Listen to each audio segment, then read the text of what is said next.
Assalamualaikum students, how are you? Welcome to the first school online education system. It is our lecture number 2 of Urdu by Mr. Azamjeed for grade 9. Students copy pencil अपने हाथ में पकड़ें, जो चीज़ें difficult लगें उनको फ़ौरन note down करते जाएं. स्टूडेंट्स कल हमने तशरीह और सलीस मुकम्मल की है, मुश्किल अल्फाज के मायने मुकम्मल किया. आज हम आराम व सुकून की एक्सरसाइज की तरफ जाएंगे. आराम व सुकून की एक्सरसाइज देखिए, पेज नंबर 53 पे है. क्वेश्चन आंसर चेक करें. क्वेश्चन नंबर 1 है, रोज़ाना आराम व सुकून ना किया जाए तो इसका क्या नतीजा निकलता है. अगर रोज़ाना आराम व सुकून ना किया जाए तो इंसान बीमार हो जाता है, कामकाज के काबिल नहीं रहता. क्वेश्चन नंबर 2 है, बीमारी के बावजूद मियाँ दफ्तर जाने के लिए क्यों तैयार हो जाते हैं. डॉक्टर मियाँ को बीमारी से निजात के लिए आराम का मशवरा दिया था. घर के शोरगुल की वजह से मियाँ को आराम मैसर ही नहीं आता, इसलिए वो बीमारी के बावजूद दफ्तर के लिए तैयार हो जाते हैं. नेक्स्ट क्वेश्चन है, इस ड्रामे से हमें क्या सबक मिलता है. इस ड्रामे से हमें ये सबक मिलता है कि शोरगुल से बचना चाहिए, इज्तनाब करना चाहिए, ताकि आराम और सुकून के लिए पुरसुकून माहौल मुयस्सर हो सके. नेक्स्ट क्वेश्चन है हमारा, बहुत ज़्यादा शोरगुल भी माहौलियाती आलूदगी का सबब बनता है. शोर की इस आलूदगी से सेहत पर क्या असरात पड़ते हैं.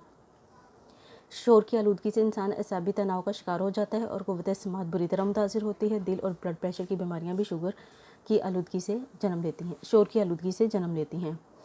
सेहतमंद रहने के लिए क्या बातें ज़रूरी हैं. सेहतमंद रहने के लिए अच्छी खुराक के साथ साथ आराम और सुकून नहायत ज़रूरी है. हमसाये की कौन सी हरकत से मियाँ के आराम में खलल पड़ रहा था. हमसाये में एक बच्चा अपना हारमोनियम बजाकर गाना शुरू कर देता है, जिसकी आवाज़ से मियाँ के आराम में खलल पड़ता है.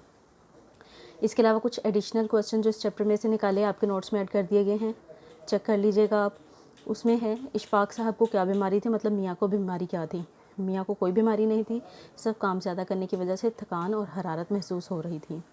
डॉक्टर के ख्याल के मुताबिक मियाँ को किस दवा की ज़रूरत थी. डॉक्टर के मुताबिक मियाँ को किसी दवा की ज़रूरत नहीं थी, उसको सिर्फ़ और सिर्फ आराम और सुकून की ज़रूरत थी. डॉक्टर ने मियाँ साहब को क्या ताकीद की होगी, या क्या ताकीद की. डॉक्टर ने मियाँ साहब को अच्छी तरह ताकीद की थी कि वो दिन भर आराम करें.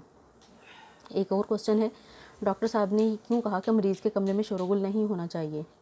वो डॉक्टर साहब ने मियाँ के कमरे में शोरगुल नहीं होना चाहिए इसलिए कहा था कि बीवी डॉक्टर के सामने ऊंची ऊंची आवाज़ में अपने मुलाजिम को बुलाना शुरू कर देती है, और बीवी की इतनी ऊंची आवाज़ सुनकर ही डॉक्टर समझ गया था कि यहाँ पर आराम मैसर नहीं, इसलिए उसने फिर भी ताकीद की कि कमरे में शोरगुल नहीं होना चाहिए.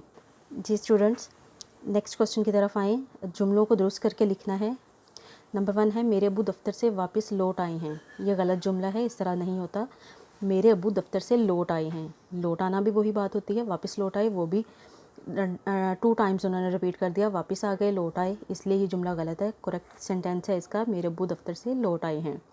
डॉक्टर ने मरीज़ को दवाई दी, ये रॉन्ग सेंटेंस है. इसका करेक्ट सेंटेंस होगा, डॉक्टर ने मरीज़ को दवा दी. थर्ड है, मेरे पेट में दर्द हो रही है, ये गलत जुमला है. इसका सही जुमला होगा, मेरे पेट में दर्द हो रहा है.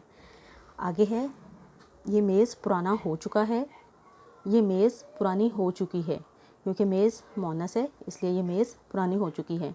नौकर ने कमरे में झाड़ू दिया, यह गलत जुमला है. सही जुमला इसका है, नौकर ने कमरे में झाड़ू दी. इसके अलावा बहुत सारे आपको गलत जुमले और सही जुमले करके नोट्स में प्रोवाइड कर दिए गए हैं. स्टूडेंट्स आप वो सेंटेंसेस भी देखें. इसके अलावा अपनी तरफ से भी मज़ीद 10 जुमले बनाएं, उसकी असाइनमेंट्स लिख के मुझे सेंड करें ताकि मैं चेक करूं आपको समझ भी आई है या नहीं. Best of luck. अल्लाह हाफिज़.